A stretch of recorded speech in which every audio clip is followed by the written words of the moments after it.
లక్ష్మీదేవి అనుగ్రహం మీకు కావాలంటే మా వీడియోని లైక్ చేయండి, సబ్స్క్రైబ్ చేసుకోండి. సింహరాశి వారికి లక్ష్మీదేవి ఇంట్లోకి అడుగు పెట్టబోతోంది. వీరికి చాలా అదృష్ట గడియలు మారబోతున్నాయి. వీరు పట్టిందల్లా బంగారం అయ్యేటువంటి అవకాశాలు ఎక్కువ ఈ రాశి వారికి కనబడుతుంది.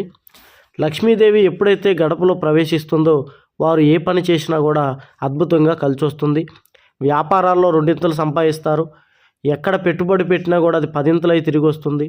అలాగే గతంలో చేసిన అప్పులు తీరుతాయి. కొత్త కొత్త వ్యాపారాల్లో ముందుకెళ్తారు. ఇల్లు, వాహనం, బంగారం లాంటి కొనుగోలు చేస్తారు. పంట పొలాలు కొంటారు. అన్ని రకాలుగా మంచి స్థాయిలోకి ఎదిగేటువంటి అవకాశం ఉంది. అలాగే గుప్త నిధుల కోసం ఎప్పటి నుంచో ఎదుగుతున్నటువంటి వారికి కూడా సింహరాశిలో ఉన్నటువంటి వారికి గుప్త నిధులు చిక్కేటువంటి అవకాశం ఉంది. మీకు గుప్త నిధులు ఎటువంటి సమస్యలు అయినా మీకు ఉన్నట్లయితే ఇక్కడున్న గురువుగారి నెంబర్కి సంప్రదించండి. పరిష్కారం. వీడియో నచ్చినట్లయితే లైక్ చేయండి, సబ్స్క్రైబ్ చేయండి.